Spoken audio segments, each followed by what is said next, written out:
Episode की शुरुआत हम देखते कोई बोलता है कि सर आपके 2 हैमबर्गर हुए $15.80 के और आपका शुक्रिया आपने WC डोनाल्ड में आने के लिए। अब नवाज़ुद्दीन बोल रहे कि क्या यार सिर्फ 2 हैमबर्गर इतने महँगे हो गए। अब नवाज़ुद्दीन अपने घर आता बोलता है कि मैं घर आ गया और वहाँ पे एक लड़की होती है बोलती है कि तुम कुछ ज़्यादा जल्दी घर नहीं आ गए क्या? तो बोलते नहीं मैं थोड़ा लेट हो गया मेरे को माफ़ करना। तो वो बोलती है कि तुम अगर इतने लेट हो गए हो ना तो फिर हम देखते हैं मैं बता जाते हैं इसका नाम सोंग हाएन है और एक अकेली व्यक्ति थी ये बोले अकेली लड़की थी जिसने उस दिन को हमेशा सपोर्ट किया है और उसके बुरे समय में उसके साथ रही है। और वो बोलती है अगर तुम इतने लेट आए ना तो मेरे लिए थोड़ा सा सिगरेट दो ना मेरे को बहुत ही ज़्यादा तलब हो रही थी उसको पीने की। तो अपना वो दिन बोल रहे कि यार जैसे ही मैं घर आया तुमने बकवास चालू कर दिया ना। वो बोलती है कि क्या बकवास और तुम अपने एल्डर से ऐसे बात करते हो क्या? उस दिन बोलते हैं एल्डर बाहर में जाए एल्डर। और वो बोलती है अरे पर मैं तुमसे 2 साल ओल्डर हूँ ना तो एल्डर हुई ना मैं तुम्हारी। तो उस दिन अपना हैमबर्गर लाता है और बोलता है कि ये पकड़ो मैंने हैमबर्गर खरीदा तुम्हारे लिए और उसके हाथ में दे देता है हैमबर्गर। और हमें बताया जाता है ये पहले एक अवेकन थी पर जब उसने अपना एक पैर और अपनी दोनों आँखों की ताकत खो दी ना तो जो हमारा रोल था उस दिन इसका रोल बदल गया और तब से अपना उस दिन इसका टेयर केयर बन गया इसका ध्यान रखने लग रहा है। और हमें बताया जाता है कि जो पहले सिर्फ यही लड़की थी और जब से इसने मेरी मदद की थी ना हमारा जो बीच का बॉन्ड था बहुत पावरफुल हो गया था। और अगर मैं सोचे कुछ ज़्यादा खतरनाक और कुछ ज़्यादा अजीब सीन होता है हमारे बीच में कई बार तो फिर वो बोलती है कि ओजिन या तो कुछ हुआ है क्या? तो ओजिन बोलते क्या? वो बोलते हैं कि या आखिर इतना डिलीशियस कैसे है? तो बोलता है ओजिन या क्योंकि पहले जो मैंने ना फ्रीज वाला लेके आता फ्रोज़न फूड लेके आता था पर अब मैंने रेडीमेड लेके आया पूरे दुकान में से सबसे महंगा वाला। तो वो बोलती है सच में? और पर तुम कहीं पे चोट तो नहीं लगी ना और क्या किसी मॉन्स्टर तुम्हारा दिमाग खराब कर दिया कुछ हुआ क्या? तो वो बोलते हैं कि नहीं मैंने थोड़ा पैसे ज़्यादा कमाए।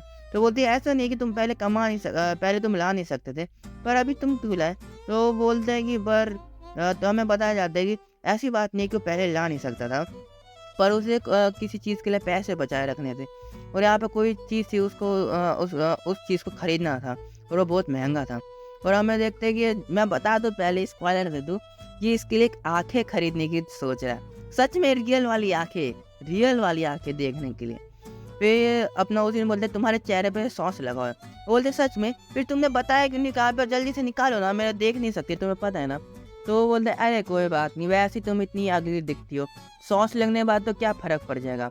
और वैसे मैंने तुम्हारे लिए बर्गर का कॉम्बो लेकर आया था और ये जो फ्रोज़न नहीं इसलिए बहुत डिलीशियस है ना और जो इसका नाम है बिग मैक कॉम्बो और ये मैं अपने घर आते हुए इसको खरीदते लेके आया था। तो जो हाँ हासन है क्या नाम है इसका? चल एनसी की वाइफ़ू बोल देते चल। वाइफ़ू बोलती है कि पर कुछ हुआ है क्या तुम्हारे साथ? तो जो वाइफ़ू होती है उसको देख रही होती है उस दिन को और बोलते हैं कि हाँ, आखिरकार मैं इससे कुछ छुपा भी नहीं सकता हूँ ना। और बोलते हैं कि मैं अवेकन हो चुका हूँ। वो जो वाइफ़ होती है बोलती क्या? तुम क्या हो गए? और यहीं पे हमारा सीन बदलता है और अपना जो सीन होता है किसी जो बच्चों की पार्क होता है वहाँ पे झूल रहा होता है और बोलता है कि आखिरकार मेरे को अपने लिए थोड़ा फ्री टाइम मिल गया ना। और इतने देर तक उसको समझाने के बाद आखिरकार एक नेचर ही होता है कि लोग सरप्राइज़ हो जाए अगर कोई उनको अचानक से कोई चीज़ बताए तो। और हमें बताया जाता है उसका गला पकड़ हिला रही होती है कि आखिर तुम अवेकन कैसे हो गए और कहाँ से हो गए? अरे तुम्हारा जो कॉन्स्टेलेशन वो है कौन? और हमें बताया जाता है उस दिन उसको थोड़ा गलत बताया था। उसका कॉन्स्टेलेशन और रिग्रेसर के बाद तो उसने उसको बताया ही नहीं पूरी तरह। तो हम देखते हैं कि अब नया एमसी सोचता है कि आखिर अब मैं क्या करूँ? अब मैं इनमें से पहले क्या देखूँ? हमें बताया जाता है कि एमसी को कुछ नोटिफिकेशन आए हैं और पहला ब्लैक हेवन की पहली जो अवेकनिंग है वो कंप्लीट हो चुकी है और दूसरा है कि उसका जो एक पावर है सिग्मा को एब्जॉर्ब करने का वो आपको मिलता है और आप किसी का भी सिग्मा एब्जॉर्ब कर सकते हो अगर आपको टाइम मिले तो। और और तीसरी चीज़ बताई गई है कि आप जो भी सिग्मा प्रोसेस करेंगे या आपका जो ब्लैक हेवन का सिग्मा होगा वो पूरी तरह उसका जो प्रेजेंस है उसको लॉक कर दिया जाएगा कोई उसको पहचान ही नहीं पाएगा आपके पास क्या है और क्या नहीं है। और तीसरा है कि जो भी चीज़ होगी जो सिग्मा का रिकॉर्ड होगा आप उसको देख सकते हैं पर आपकी जो अवेकनिंग स्टेज है उस हिसाब से उसके जो नॉलेज है वो आपको बताई जाएगी। और आखिरी है कि जो आपने सिग्मा प्रोसेस करते हैं सिग्मा जो लायरा का वैगा का जो भी वो जो है आपकी जो मेन सिग्मा की तरह जाना जाएगा। ठीक है और अपना हम सोचते हैं कि आखिरकार जो एक अननोन फोर्स है जिसने लायरा और ली सिन्यूक का जो सिग्मा उसको एब्जॉर्ब कर लिया आखिर वो है क्या? अगर मैं सोचूं वो उसके रिग्रेशन से जुड़ा हुआ है ना और मैं किसी को इस चीज़ के बारे में बोल भी नहीं सकता। अगर मैंने वेगा को बोला कि मैं ब्लैक हेवन प्रोसेस करता हूँ, तो फिर आखिर में वो क्या करेगी, उसको पता चल जाएगा कि मैंने ये दुनिया ख़त्म किया और मैं किसी भी तरह रिग्रेशन से जुड़ा हुआ नहीं हूँ, और सबसे पहले मेरे को ठोकेगी। और वो सोचते हैं कि ओजिन कि आखिरकार मैंने क्यों इस दुनिया को डिस्ट्रॉय किया, मैं तो इतना खतरनाक भी नहीं हूँ, विलन टाइप भी नहीं, किसको मारूँ। फिर हम यहाँ पे एक स्पॉइलर देता हूँ, अभी तक पता नहीं है, पर जहाँ तक मैंने मानवा देखा है इसके अंदर हो सकता है जब सिन्युक ने इसको वहाँ पे छोड़ा होगा ना, तो वहाँ पे वो कुछ देर के लिए बेहोश हो गया, बच गया होगा वहीं पे, पर बेहोश हो गया होगा या बहुत चोटें लगी होगी। तो कुछ बंदों ने इसको हॉस्पिटल लेके गए होंगे। तो तुम्हें पता है जो उसकी वाइफ है वो चल नहीं सकती, देख नहीं सकती, और उसका गेट भी बंद रहते हैं। और तुम ही बताओ, अगर कोई खाएगा नहीं और कई दिनों तक पिएगा नहीं, तो आखिर में क्या होगा, वो बहुत ही बुरी मौत मरेगा ना। हाँ, तो मेरे को लगता है कि उसके मरने के बाद ये गुस्से में सबको तबाह कर रहा है, क्योंकि वही अकेली उसकी फैमिली थी, तो उसके बच्चे उसके मरने का दुनिया में बचा ही गया है ना। तो ऐसे मैंने अपना तरफ से बना दिया, पर हो सकता है यही हो। तब ने हमसे बोलते हैं कोई बात नहीं, आखिर मैं कर भी कर सकता हूँ। अगर किसी ने पकड़ लिया ना और किसी को पता चला मेरे पास ब्लैक हेवन है, तो सबसे पहले मेरे को मुँह आने की कोशिश करेगा, और उनको पता चल जाएगा मैंने रिग्रेसर की सिग्मा भी एब्जॉर्ब कर रखी है। और जबकि मैं इधर आ ही चुका हूँ, तो फिर मेरे को किसी तरह यहाँ से निकलने का भी कुछ सोचना पड़ेगा ना, और मेरे को असली का एक रिग्रेसर बनना पड़ेगा। और सोचते एक रिग्रेसर, आखिर मैं लोगों को दिखाऊं कैसे कि मैं एक रिग्रेसर जैसा हूँ, और मैं क्या कर सकता हूँ कि एक रिग्रेसर बस कर सकता है वो चीज़। और सोचते कि पहले तो मैंने वेगा से एक्नॉलेज पा लिया, पर अभी मेरे को उसको कुछ दिखाना पड़ेगा जिससे उसे लगे मैं रिग्रेसर हो। और वो सिर्फ एक ही चीज़ है कि मैं अपना जो स्टार है बहुत जल्दी से उसको बढ़ाता रहूँ, और मेरे को अभी 1 ही हफ्ते के अंदर अपने 2 स्टार पे पहुँचना पड़ेगा उसको साबित करने के लिए। और जबकि मेरे पास जो मान है बहुत ही ज़्यादा है मेरे अंदर, तो ये ज़्यादा मुश्किल नहीं होना चाहिए, बस मेरे को थोड़ा कंट्रोल करना पड़ेगा अपने माना को, और मैं जल्दी से 2 स्टार पे पहुंच जाऊंगा। चलो अब सुबह मैं गेट की तरफ निकलता हूँ, और अभी मैं सो जाता हूँ कुछ देर के लिए। और हम देखते हैं अपने MC मोबाइल में देख रहा था, उसमें बताया जाता है कि बहुत सारे एबनॉर्मल एक क्या गेट के अंदर, वही यही वाला गेट है जहाँ पे अपने MC गया था, और वहाँ पे रिग्रेसर मारा गया, ठीक है। वो सोचते कि वाह, तो सच में एबनॉर्मली हुआ था, और यहाँ पे एक पावरफुल म्यूटेंट भी है। पर हमें बताया जाता है जो म्यूटेंट होते हैं, जो मॉन्स्टर होते हैं, एक सिंपल म्यूटेंट होते हैं, और इसके बाद भी एक म्यूटेंट बन जाते हैं अगर इसमें इवॉल्व हो तो, ठीक है, इवॉल्व हो। और जाने के बाद जो इवॉल्व म्यूटेंट होते हैं वो थोड़े वीक होते हैं किसी चीज़ में, पर ओवरऑल जो नॉर्मल म्यूटेंट होते हैं सारा पावरफुल होते हैं। एक तरह से वो उनका लीडर ही होगा, लीडर। और एक 1 स्टार का अवेकन तो कभी सोच भी नहीं सकता उनको मारने का। फिर हमें बताया जाता है जो MC होता है सोचता है कि पर जो मैंने इतने सारे म्यूटेंट को मारा, पर मैंने उनमें से किसी भी एक इवॉल्व म्यूटेंट को देखा क्यों नहीं, ना मैंने उसको प्रेजेंट किया, और हो सकता है कि मैंने थोड़ा ध्यान ही ना दिया।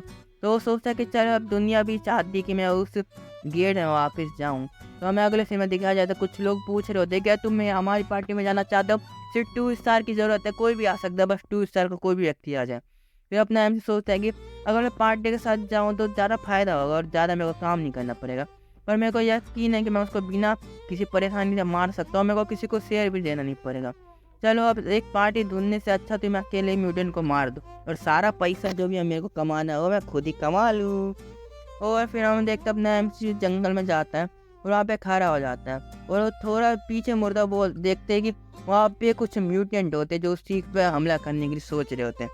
और जैसे अपना MC पीछे मुड़ता है, वो म्यूटेंट उसके ऊपर अटैक कर देते हैं, और अपने MC बहुत ही आराम से धीरे धीरे करके बहुत ही कम ताकत लगाते हैं, उन सारे के सारे कुत्तों के ऊपर हावी हो जाते हैं, और उनको एक ही बार में पिछाड़ देता है। और अपने MC एक कुत्ते का पैर पकड़ता है और बोलता है तुम कमीनो, तुमने मेरा दिमाग दोबारा खराब कर दिया ना, और उस कुत्ते को बहुत ही तेजी से फेंकता है।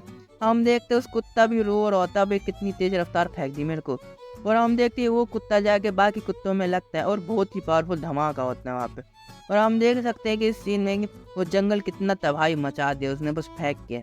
ओजिन सोचता है कि आखिर एक कुत्ते का वजन लगभग 80 किलो है, और एक 1 स्टार के वॉरियर को उसको एक हाथ से उठाने में बहुत मुश्किल होगा। तो इसका मतलब जो मेरी पावर है, मेरा बॉडी है, 1 स्टार के तो व्यक्ति से ज़्यादा पावरफुल है। और सोचते हैं कि एक एवरेज कुत्ते का वेट 80 किलो मैंने एक हाथ से उठा लिया, तो बहुत ही कमाल की बात है ना। और हम देखते हैं जो कुत्ता उसने फेंका था वो बाकी कुत्ते को मारते हुए वो पेड़ों के बीच में छेद करते हुए निकला वो। और वो सोचता है कि चलो अब मैं देखता हूँ कि मेरे को क्या मिलता है। हम देखते हैं वहाँ पे एक माना शोर होता है, वो बोलता है कि ये लगभग $8,000 का होगा। तभी सब लोग अवेगन बनने के पीछे पागल होते हैं। तो बोलते हैं चलो अब तुम आ सकते हो, तुमने अपनी जो दोस्तों का खून तो सूंघ ही लिया होगा ना, तभी तुम इधर आए हो। और हम देखते उसके पीछे इवॉल्व मॉन्स्टर होता है या वो म्यूटेंट होता है। और वो बोलते हैं बहुत अच्छा है। अब मेरे को समझ में आया कि लोग तुमको म्यूटेंट क्यों बोलते हैं, वो भी इवॉल्व वाला। और वो कुत्ता होता है उसके ऊपर अटैक कर देता है और हम एमची बोलता है तुम इतना सीधा सीधा मेरे पर अटैक करने आए हो क्या? जब तुम एक इवॉल्व होते हो तो तुम्हारा अंदर का जो डर होता है सब खत्म हो जाता है क्या? और अपने एमची अपने जो स्पेयर है उसको हाथ में लेता है और हमें पता चलता है थंडर फॉल नाम की एक स्किल एक्टिवेट होती है।